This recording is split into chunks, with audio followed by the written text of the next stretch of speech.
O que você acha, né? Uma questão espinhosa. Você acha que o Papa ele perde o cargo ou ele nunca foi Papa? Então, é isso que eu estava pensando aqui agora, rapaz. Porque falando da bula, a gente vai entrar naquela questão da perda do cargo. Porque a bula fala isso aqui, ó. Tá vendo? Maria vita in morte suo.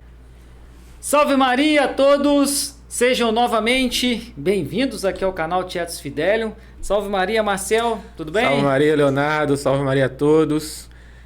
Mais uma vez aí, queria agradecer o pessoal que deu um feedback assim, bastante positivo, né, Leonardo? Verdade, no último vídeo. A gente pensava vídeo, né? que o fato de a gente estar falando de um assunto tão polêmico, tão espinhoso, né, que é a questão do conclave, seria uma coisa que estaria uma crítica muito grande, mas a gente até ficou surpreso, porque muitas pessoas pensam igual a gente. Foram né? mais elogios do que críticas. Eu né? acho que crítica eu não vi nenhuma. Então, assim, parece que as pessoas estão tomando essa consciência mesmo. Isso é que importante. a questão da vacância é uma questão que tem que ser resolvida, né? Que é uma questão que não pode permanecer, né? Não pode se perpetuar essa vacância e a gente não sabe como, não é nossa responsabilidade, mas a gente gostou bastante aí do feedback do pessoal. E a gente reforça aí o pedido para as pessoas continuarem se inscrevendo no canal, compartilhando os vídeos né? Isso é importante. nos grupos de WhatsApp, nos grupos de Telegram. Isso ajuda bastante ao canal, a gente tem crescido bastante graças a vocês e a gente está muito grato aí a todos vocês por isso. E é claro que o nosso crescimento, né, Marcel, é sempre para a glória de Deus, né? A gente sempre visa isso. Com certeza. E a gente fica até surpreso, porque a gente aqui não é nenhum especialista, nem teólogos. A gente faz aqui mesmo é bater um papo, né? Às vezes a gente fica até receoso de falar alguma coisa errada. Né? E as pessoas, elas criticam muito, né? Pode até nos chamar de hereges, mas aqui não temos intenção disso. E nossa intenção é a melhor possível em relação à Igreja Católica e à missão, né, do católico de levar a verdade, o evangelho a todos, né? Não só as pessoas que estão dentro, mas também que estão fora da igreja, né? Exatamente. Principalmente na nova igreja, né? Muitas pessoas sendo enganadas. E hoje, né, Marcelo, o assunto que a gente vai tratar aqui, trouxe para a gente bater um papo, é sobre a instituição papal, né? Importante falar sobre o Papa, né? O papel do Papa é muito importante, né? Porque alguns eles acabam diminuindo esse papel para justificar, né? Talvez uma posição que eles tenham de não obediência ao Papa, né? Então às vezes eles até chegam a criticar papas do passado, Pio XII, Pio XI. Então assim, a gente está aqui com esse papel de trazer mesmo a questão da instituição papal, como é importante, né? O Papa para os católicos e para o mundo, né? O magistério diz que o Papa é necessidade de salvação, você se submeter a um Papa. Por isso a importância de você restaurar o papado. Exatamente. Por isso o dever de extinguir a vacância, no sentido de que o Papa ele é importante para a nossa salvação. O Papa ele é tão importante que existe um pronome de tratamento só para ele, né? Que é o Santo Padre, né? Verdade. Vossa Santidade. Vossa Santidade. Né? Então, assim, o Papa sempre teve um papel muito importante no mundo, né?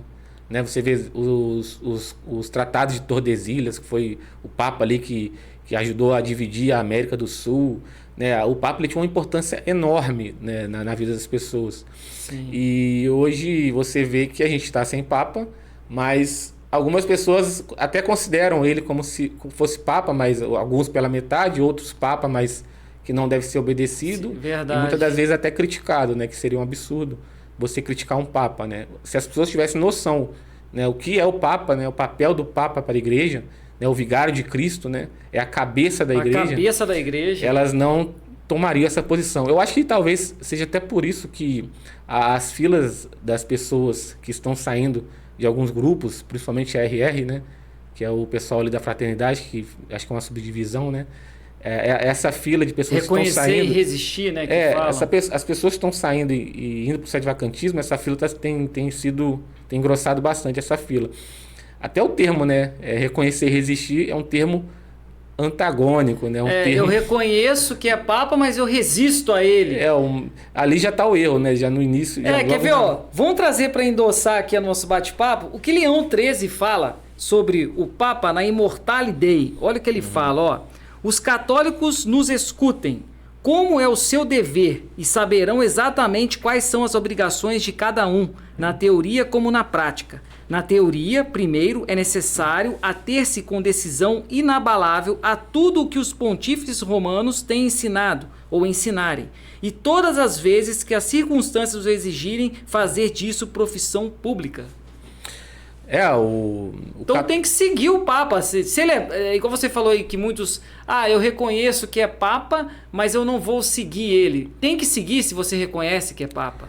É a posição de um cismático, né? Você Verdade. não pode reconhecer o Papa e resistir o Papa, negar a obediência ao Papa. E tem que obedecer em tudo. Por isso que existe a infalibilidade, né, do Papa, né? Porque se a igreja diz que o Papa é infalível, porque a igreja está te dando uma segurança de que você deve obedecer em tudo. Não só em certas coisas e outras não. O Papa tem que ser obedecido. Questões disciplinares também. Se ele é Papa... liturgia, as regras, tudo tem que ser obedecido. O Papa é São Pedro, né? Então, assim, é São Pedro ali mesmo dirigindo a igreja. Exatamente. Então, não é essa questão de, não. E muito, assim, pior, né? Que é a crítica que eles fazem, né? Não é o fato de só não obedecer, mas o fato de criticarem também e tomarem uma posição de crítica, como se o Papa fosse uma pessoa de segundo escalão, né? Isso é um absurdo, né? Verdade. A gente sabe que as críticas, eles têm até razão nas críticas que eles fazem, mas é porque eles fazem contra uma pessoa que não é Papa, mas na consciência deles é Papa. Então isso é um absurdo, né? Como é que você reconhece que o Bergoglio é Papa e ao mesmo tempo você não obedece e critica, né? Eu já vi pessoas, né, clérigos, se retratar, reconhecer que é Papa e falar de uma forma muito agressiva, né? Assim, se é Papa não poderia falar dessa forma, né? De forma alguma. Se essas pessoas tivessem vivido na Idade Média, tivessem essa oportunidade de voltar no tempo, elas viriam, né, como era importante o Papa, né, antes, né, nesses tempos, né, que a Igreja ela viveu a glória da Igreja, principalmente na Idade Média, como o Papa era importante. Então, assim, o Papa ele decidia questões de dentro da Igreja, mas também de fora, questões dos estados, questões importantes não só para a Igreja, mas até mesmo para o resto do mundo. O Papa ele tinha uma voz muito forte, não só dentro da igreja, mas fora dela também. Verdade. Então, essas pessoas elas não têm essa noção. Então, elas reconhecem esse Papa como Papa legítimo e ficam criticando como se fosse uma pessoa de segundo escalão, né? Uma pessoa... Tanto que, a gente se refere ao Papa como Vossa Santidade. Exatamente. Né? Pensa só um membro dessas organizações indo lá... Papa, aqui estou eu diante de Vossa Santidade. Olha só, de Vossa Santidade, ao mesmo tempo apontando o dedo pro Francisco, né? A gente sabe que a igreja... A gente teve vários antipapas, né, na história da igreja. E isso é muito comum, né? Então, eu creio, né, que Francisco é só mais um. E por isso a gente não considera Papa e a gente toma uma posição muito mais lógica, né? Muito mais correta. Não criticando um Papa, mas uma pessoa que não é Papa. E pra gente, quanto mais coisas erradas ele fazer... mais evidente fica. Pra gente é até melhor, porque fica evidente que a nossa posição é a correta. E isso vai acontecer, e isso tem acontecido, né? A gente vê que vai ter o sínodo agora, em outubro... Só Deus sabe o que vai sair disso daí. Né? Eu fico pensando, igual eu já falei aqui nos outros podcasts, que eu acredito que a nova igreja ela vai tomar o mesmo rumo da igreja anglicana, né? Que no início aprovou o divórcio, aí foi aprovando casamento de pessoas do mesmo sexo, antes foi pessoas divorciadas, hoje é uma coisa absurda, né? Tem legalização, até mesmo legitimação do aborto. Então, assim, esse sínodo aí, ele vai vir com coisas que vão piorar bastante. Então, assim, eu não sei até onde que eles vão conseguir aí, mesmo com essa posição crítica, admitirem ainda que Francisco é Papa, né? E você tocou num ponto ali, vou até trazer aqui o que Pio IX fala, você falou acerca da disciplina, que é igual esses que reconhecem, mas nesse ponto aqui eu não vou seguir. Aham. Aí fala aqui, ó, o que Pio IX fala. Estão obrigados ao dever de subordinação hierárquica e de verdadeira obediência, não só em matéria de fé e comportamento, mas também nos setores que dizem respeito à disciplina e à organização da igreja espalhada pelo mundo, para que, salvaguardando a unidade da comunhão e da profissão de fé com o Romano Pontífice, a Igreja de Cristo seja um único rebanho sob um único pastor supremo. Esta é, portanto, a doutrina da verdade católica, da qual ninguém pode afastar-se, preservando a fé e a aspiração pela salvação intacta. Então, em tudo, disciplina, em tudo. Se reconhecem que é Papa, tem que seguir. Uhum. E é igual você falou, então é mais coerente você não seguir porque não é Papa. Agora, se reconhece porque esse ponto eu não quero, esse ponto aqui eu não acho correto. Ele é Papa, não é Papa? Pois é. Você vê que até essa história é uma história polêmica, mas não custa nada eu mencionar aqui também. A questão do Papa Pio X, né, que pediu para que os cristeiros baixassem as armas. Sim. Para você ver, eles obedeceram o Papa. Tudo bem que foi uma decisão que depois acabou na dizimação dessas pessoas, mas até nisso você vê que aqueles mexicanos, eles obedeceram. Né? Olha só que história. Isso causou polêmica e tudo, mas para você ver o grau de obediência dessas pessoas com o Papa. Né? Com certeza essas pessoas se salvaram, né? Foram martirizadas e por um motivo nobre, né? Obediência ao Papa. Tudo bem que depois a gente sabe o que aconteceu. Mas tem que ser obedecido. Não existe resistência, porque aí você toma uma postura meio que revolucionária. Né? Você admite que é Papa e admite que tudo aí está certo, né? que a igreja, que os sacramentos são válidos, mas você fica ali resistindo, é como se fosse um movimento revolucionário. E a gente sabe que isso aí, a gente não segue isso, porque pra gente é uma postura que não tem lógica, né? Verdade. É ilógico essa postura dessas pessoas. E aí, falando em Papa, né, Marcelo? Você já até comentou um pouco sobre a questão da infalibilidade. Falando de Papa, a gente fala também de infalibilidade. É uma coisa Sim. que gera uma problemática também nesse meio aí, né? Que o Papa, ele é infalível, como diz aí o Concílio Vaticano I, né? Fala que quando ele fala ex cátedra, ele é infalível, questão de fé e moral. E há clérigos que acreditam que ele não pode falhar em nenhum ponto, né? Como a gente já mencionou aqui, e há outros que acreditam que ele possa falhar sim em alguns pontos, né? Que a infalibilidade ela tem os seus limites ali, né?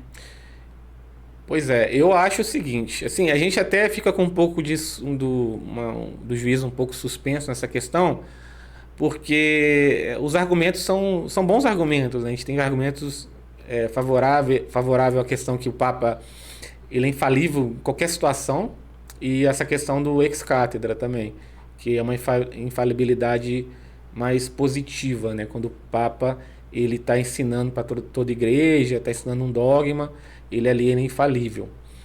Mas tem a questão também da infalibilidade negativa ou infalibilidade passiva. Muitos teólogos aceitam a possibilidade do Papa ele errar em alguns pontos leves, né?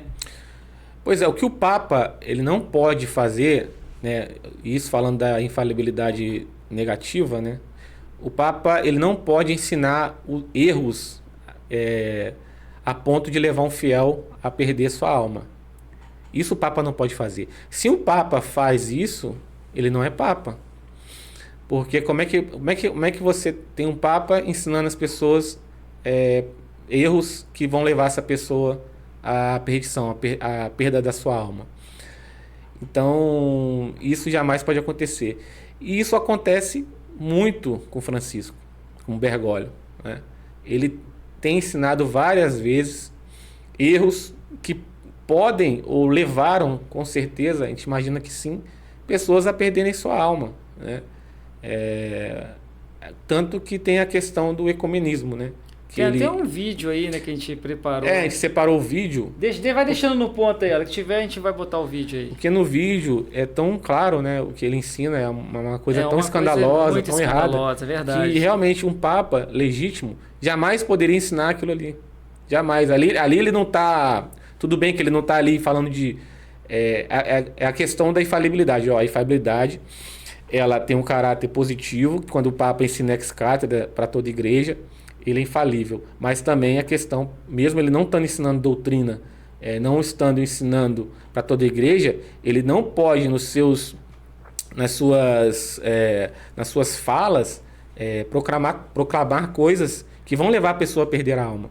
Então a gente tem esse vídeo aqui que demonstra claramente que o que ele ensina ali pode sim ter o potencial de levar muitas pessoas a perderem as suas almas. Coloca o vídeo aí, vamos assistir as falas. Crea. La evangelización no consiste en hacer proselitismo. El proselitismo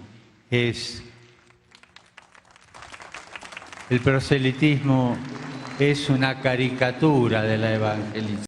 Jesús los quiere mucho, San Cayetano los quiere mucho. Solamente le pide una cosa, que se encuentren, que vayan, busquen y encuentren al que más necesita. Pero solos no, con Jesús, con San Cayetano. ¿Voy a convencer a otro que se haga católico? No. Vas a encontrarlo, es tu hermano, eso basta.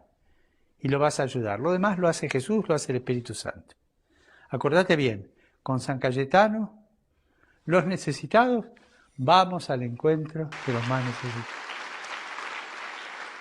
Non è lecito convincere della tua fede. Il proselitismo è il veleno più forte contro il cammino ecumenico. Tá vendo? Não sei se teve legenda ali, se o pessoal entendeu, mas Algumas ele partes falou, sim, outras não. Ele ataca justamente o que? O proselitismo. Ele fala que o proselitismo é um veneno, É um veneno. que as pessoas não devem ser evangelizadas. Gente, Isso é um absurdo. isso aí leva as pessoas para o inferno.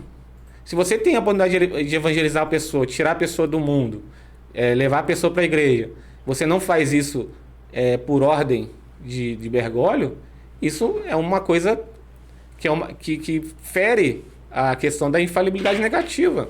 Ele não pode ensinar uma coisa dessa. Ele sendo Papa, ele não pode ensinar um negócio desse. Né? Verdade. Como é que as pessoas não percebem isso? Né? Então, assim, tá claro e evidente que ele não é Papa. Agora a gente vai ficar aqui considerando que ele é Papa e ficar atacando, fazendo esse jogo que muitas pessoas fazem? Não, ele não é Papa. E muitas pessoas falam, igual a questão do ex-cátedra, aí querem justificar, igual você falou e até entrou no ponto, né? Que o que ele fala não é ex-cátedra, né? Mas com certeza muita coisa já foi falada dentro do que é esse entendimento do que falam, né? Porque as próprias encíclicas, elas são consideradas ex-cátedra. Quer ver? Ó, vou pegar aqui uma parte do magistério, deixa eu achar aqui, ó, que fala exatamente sobre isso, ó. Essa questão. Olha, Humani Generis, de Pio XII, ó, nem se deve crer que os ensinamentos das encíclicas não exijam por si assentimento sobre a alegação de que os sumos pontífices não exercem nelas o supremo poder de seu magistério. Entretanto, tais ensinamentos provêm do magistério ordinário, para o qual valem também aquelas palavras: quem vos ouve, a mim ouve. E na maioria das vezes o que é proposto e inculcado nas encíclicas, já por outras razões, pertence ao patrimônio da doutrina católica. Então, as encíclicas que os papas escrevem, ela compõe o magistério ordinário. Então, ele está ensinando a toda a igreja. Ele está falando ex-cátedra. E tem aquela passagem, né, de São Paulo que fala, nem nós, né, até mesmo se for um anjo, né, que vier ensinar um evangelho diferente do que o nosso, ou seja, dos apóstolos, né, que seja anátema. Verdade. Né? Então, assim, lá nas Sagradas Escrituras, a gente já tem essa passagem, né, que tá na cara que não pode ser Papa, não pode governar a igreja quem ensina erros que levam as pessoas para o inferno. Tanto que não sei se você vai falar agora da Cum Ex Apostolatus. Ah, sim. A Cum Ex Apostolatus. Quando o Papa Paulo IV ele elaborou essa bula, ele estava se sentindo ameaçado diante da Revolução Protestante. Que a Revolução Protestante foi no ano de 1517. A bula acho que é de 1554, se eu não me engano. Então ele estava fervilhando aquela questão dos protestantes. E o Papa Paulo IV, para se defender da possibilidade de um bispo, um papa protestante vier a ser eleito, né, ele logo decretou, né, essa bula, né, ele produziu essa bula para que isso não acontecesse. Interessante que o Concílio Vaticano II é o quê? O que é o Concílio Vaticano II? O Concílio Vaticano II nada mais é que é o protestantismo dentro da Igreja Católica. É verdade, protestantismo Então, puro. na época, a bula ela preveniu, né, acerca dessa questão, mas isso acabou acontecendo 500 anos depois, né, com o Concílio Vaticano II. Você vê a presença ali de ideias protestantes, da questão da missa nova, toda protestantizada. E essa bula, com certeza, ela serve hoje para nossos tempos, né, dessa protestantização aí do pós-concílio, né? E você mencionou da bula, a gente ouve muito isso, né? Na entrevista que a gente fez aqui também com o Frei Tiago, a gente debateu muito isso acerca de que querem uma declaração, né?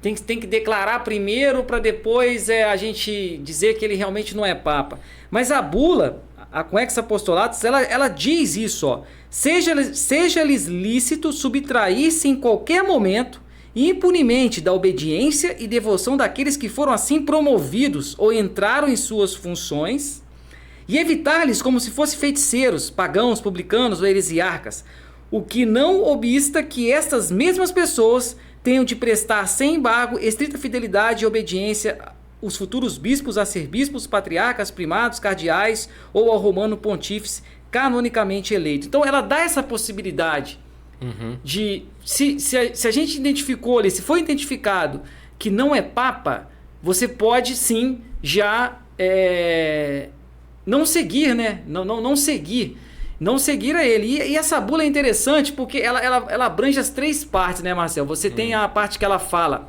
que o Papa, quando o Papa é verdadeiro, né, então ele não pode ser julgado por ninguém.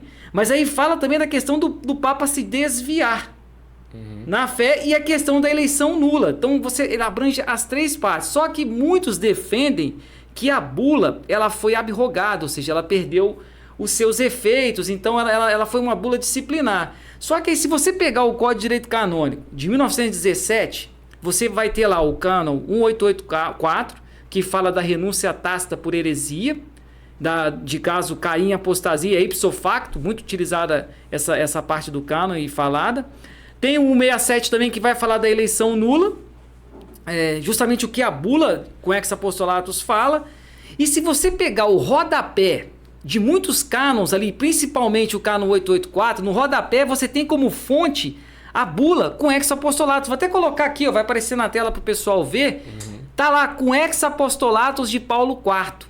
Aí se você pega o cânon 6 do Código de Direito Canônico, ele explica o seguinte: muitos cânons que foram construídos ali inteiramente ou parcialmente utilizando a doutrina antiga, você deve interpretar esses cânons de acordo com a doutrina antiga, com esses documentos que foram utilizados em nota. Então, se você tem o cânon 884 ali e tá como fonte a bula com ex apostolatus, para você entender ele de forma plena, você deve buscar a bula com ex apostolatus.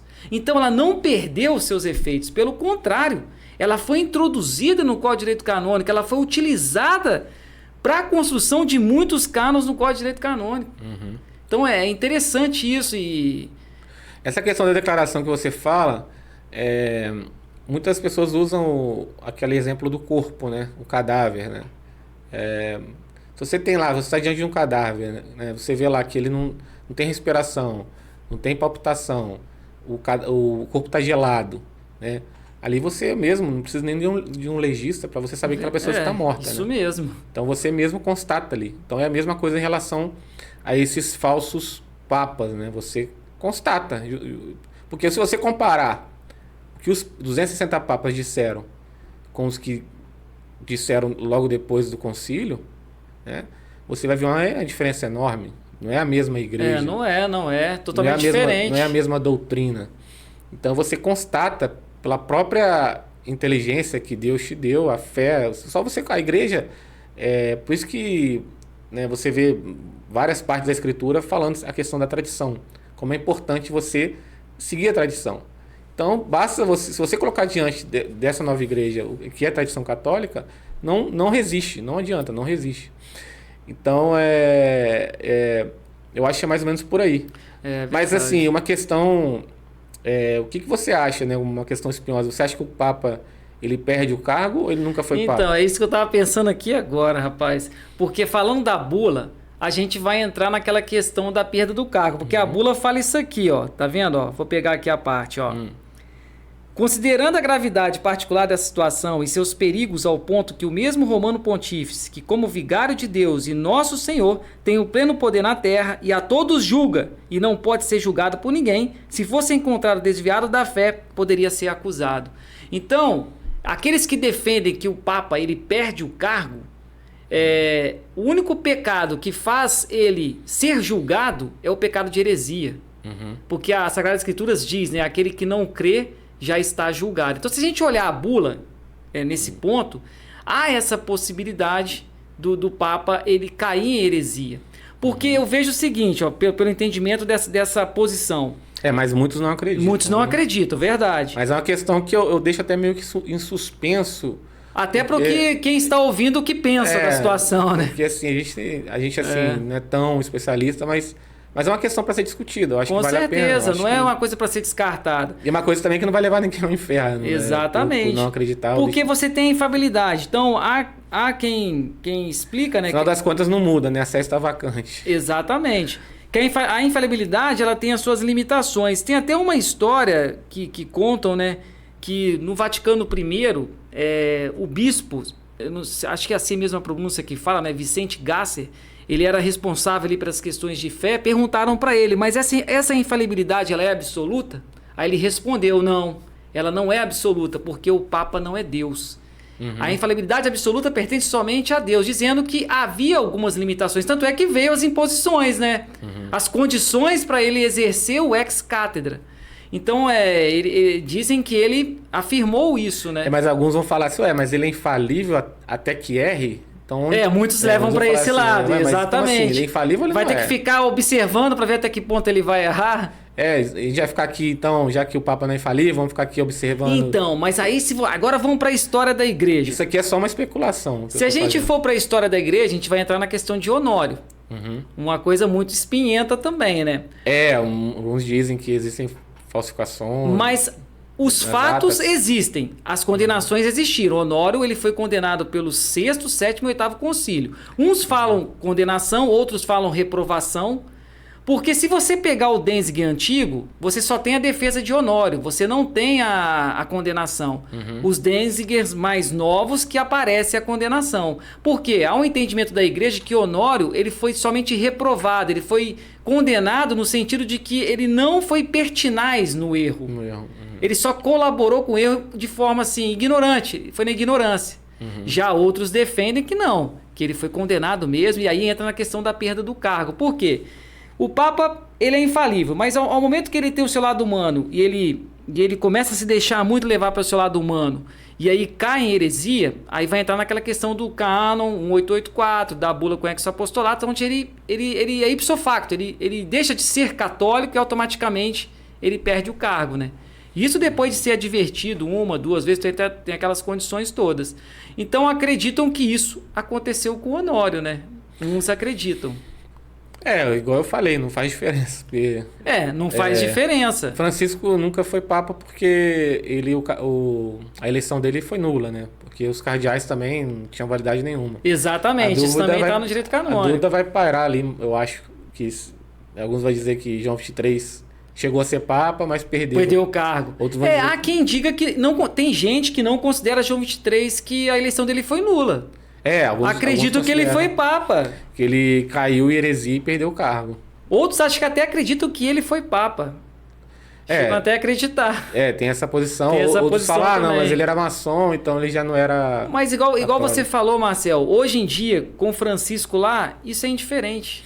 É diferente. Entendeu? Indiferente. Mas como sempre vai existir os debates, né? Principalmente no meio do sede vacantista, né? A gente sabe que é um ambiente bastante tóxico, digamos assim. É verdade. Tô querendo aqui, mas é a verdade, né? Não, pessoal? É a realidade, cara.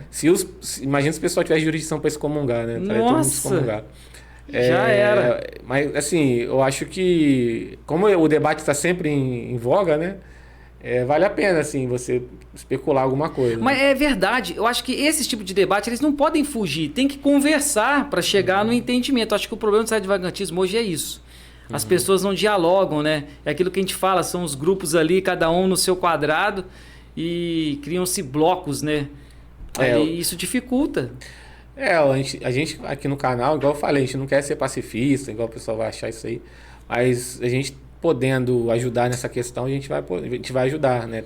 Sei lá, trazer as pessoas para o diálogo, né? Quem sabe Exatamente. as pessoas não se unem mais. Mas eu acho assim, igual você vê lá em Tessalonicenses, né? Primeiro tem que vir primeiro tem que vir a apostasia, né? E aquele e o filho da perdição, né? Sim. Não sei se você lembra dessa passagem. Lembro. Tem que vir a apostasia e depois vinha o filho da perdição, antes do final dos tempos, né? E eu acho que a gente está nesse momento, né? Primeiro tem que vir a apostasia, né? Justamente é esse o nosso momento. Para depois apostasia generalizada, né? Para depois vir o final dos tempos. É um tempo profético, né? A gente sabe. Exatamente, vivemos tempos proféticos. É uma situação que algumas aparições, igual de La Salette, previram, né? A de La Salette é bastante evidente nesse sentido. E dizem também que alguns teve a questão do terceiro segredo de Fátima, que dizia exatamente isso, né? Que a igreja ela passaria por esse momento de apostasia, mas que na verdade eles esconderam esse segredo e demoraram para ser revelado. Já ouvi acabou que fizeram uma interpretação que não tem nada a ver. Mas é um tempo profético, essa questão da vacância. Mas assim, a gente falou de Honório, eu estava refletindo uma coisa, é interessante. Honório morreu, né? Naquela época a informação não era tão rápida igual é hoje em dia, né? Imagina, né? Honório, ele foi condenado ou reprovado, vamos dizer assim, né? Os dois lados da moeda aí, por 3 concílios ecumênicos. Foram papas que julgaram Honório. Você lembra daquele cisma papal também, onde tiveram 3 papas? Sim. Pô, durou 40, 70 anos aquela confusão toda. 70 anos, foi. Como que resolveu a situação? Concílio. Concílio de Constança. De Constança, veio, arrumou a casa, elegeu um papa válido lá e pum, acabou o problema. O que foi o último podcast, né? Qual é a solução do problema? O Concílio Geral Imperfeito. Imperfeito, né? Porque não temos papa. Mas eu acho que isso aí vai pro futuro, né? Mas só que aí é que tá um problema, Marcel. É bom tocar nesse assunto, porque tem gente que vai falar o seguinte, mas para convocar um concílio, para eleger um papa, você tem que ter cardeais. A gente não tem cardeais válidos. Muitas pessoas falam isso. São Pio X falava isso, né, e tal. Mas só que é o seguinte, pensa só, igual eu já falei isso aí, até num grupo. Para você acabar com a igreja fica muito fácil, né? Porque o que acontece? Você tá lá, vamos ter um papa morre, né? Aí, vamos supor, o Papa Pio XII morreu. Aí você logo, né, chama os cardeais pro conclave, né? Sim, Você convoca todos aqueles cardeais, aí todos eles se reúnem lá, aí você tá com a bomba atômica no Vaticano, a igreja morreu. Não é verdade? É verdade, morreu. Morreu a igreja. Acabou a igreja. E aí, o que você me diz disso? Será que é isso mesmo? Será que é só os cardeais que têm esse poder? Ficaria muito fácil destruir a igreja se fosse assim. Logicamente que não tendo cardeais, tem os bispos. E assim, depois tem os padres. Os que ainda guardam a fé, né? Exatamente. Então... mas então, você tocou num ponto interessante. Quando pega esses ensinamentos da igreja, dizendo que são os cardeais que devem eleger o Papa, isso é em condições normais. E se depois, não só uma bomba atômica, todos eles forem envenenados ao mesmo tempo? Porque bomba atômica é uma coisa assim mais recente, né? Vamos colocar lá na Idade Média. Vamos destruir a igreja. Quando tiver lá uns cardeais, a gente nem sabe quantos que tinham na época, né? Vamos supor que tinham uns 100 cardeais. A gente bota veneno na comida deles, todos eles morrem, acabou a igreja. Ficaria muito fácil, né? Então eu acho que eu não acredito nesse argumento, que só os cardeais podem eleger papas. Não, mas realmente está na doutrina isso. É isso que eu estou tentando dizer aqui, ó. Isso está na doutrina. Mas as pessoas, elas têm que fazer o quê? Você tem que pegar Em condições Mas eu normais já vi da teólogos igreja... defendendo que na ausência de cardeais, quem elege são os bispos. Não, isso que eu vou falar agora. Em condições normais, você tem esse normais, ensinamento. exatamente. A gente está vivendo condições anormais. Então Exato. tem um ensinamento da igreja que a gente mostrou no vídeo passado em condições de necessidade. É o que você está falando. A possibilidade de São Roberto Bellarmino, que a gente mostrou aqui, falando que quando você não está em condições normais, os bispos, eles têm o direito ali, eles podem sim convocar um concílio imperfeito, sem o Papa. E aí tomar todas as providências necessárias acerca da crise e futuramente, claro, igual a gente fala aqui, né, uma coisa futura, tentar restaurar o papado. O cardinalato é um cargo, né? Não é uma ordem, né? Não, é um cargo. É um cargo. Então, assim... Assim como o papado também é um cargo. É um cargo, exatamente. É um cargo. Então, assim, o Papa é um bispo, né? O cardeal é um bispo, né? Então, assim, eu acho que, né, como você disse agora, situações de necessidade, a gente coloca os bispos para eleger esse novo Papa, né? Se for... O primeiro passo seria convocar um concílio, né, imperfeito e debater a situação da crise. Assim como fizeram ao longo da história para resolver os momentos de crise. Aí depois entrar na questão da eleição. O problema é que, aquilo que a gente fala aqui, né? Quem deve fazer isso não estão tentando se entender, né, cara? Pelo contrário. Cada um cria ali um gueto, ali Exatamente. Um grupo e fica difícil, ficam né? se degladiando, ficam criando contendas. A gente sabe que pessoas contribuem para isso, né? E é difícil, né? Nessa situação de qualquer pessoa pode ser sagrada a bispo, a gente não tem um papa, né? Para definir quem deve ser sagrado, quem não deve ser. Então, temos exemplos de pessoas que se tornaram bispo, assim, digamos, de qualquer jeito. Muito rápido, né? Mas aí eles vão, mas é necessidade, mas sei lá, talvez tenha que ter um pouco de prudência, né? Pra você sair sagrando bispos, assim. Com certeza. De torto à direita. E a gente tem isso daí. É tudo fruto, né, da ausência mesmo do Papa. Mas mesmo assim, mesmo com todas essas dificuldades, as pessoas têm que se esforçar, pelo menos, né, de tentar resolver essa situação, né? Pelo menos tem que haver um esforço, uma boa vontade. E isso acho que falta um pouco. As pessoas têm que ter essa boa vontade de resolver esse problema. Creio que está precisando alguém dar o braço a torcer e dar o primeiro passo, né? É difícil, claro que é. Ninguém está falando que é fácil, né? Não é fácil, é lógico que é difícil. É que a gente fala que realmente é um milagre, mas para o milagre acontecer a gente também tem que fazer ali a nossa parte, né? Tem que dar os nossos passos ali para que Deus possa fazer a parte dele. Também acho, concordo plenamente. Vamos ver o que vai ser, o que o futuro nos espera, né? Exatamente. Porque assim, o sede vacantil está crescendo, né? E o Bergoglio vai fazer cada vez mais besteiras maiores e a igreja, essa nova igreja vai para um rumo a ladeira, ela vai cada vez mais para dentro dessa ladeira, vai cada vez descer mais forte, cada vez mais só em decadência, queda livre, queda mesmo. E talvez aí futuramente a gente vai ter condições de resolver esse problema, né? Deus queira, né? Deus quer, né? Se Deus deixou a gente nessa situação, é porque ela vai ter que ser resolvida de alguma forma ou de outra. Não, de uma forma, né? Eu não sei, talvez não tenha outra forma. Igual a gente falou no vídeo passado, né? A solução que a igreja dá de forma prática, querendo ou não querendo ouvir, é o conclave. Não tem jeito. Você tem um papa que não é mais papa, ou quando o papa morre, você tem que eleger outro. É assim que a única solução prática. Para resolver o cisma lá papal de 70 anos, 40 anos, o que a igreja fez? A igreja colocou outro papa. Se Deus quiser, de forma extraordinária, Deus tudo pode, né? Deus pode tudo. Deus é Deus. Se Ele quiser mandar um anjo, né, ou uma hoste de anjos, mandar aqui lá no Vaticano e resolver a situação, Deus pode, porque Deus para tudo é possível.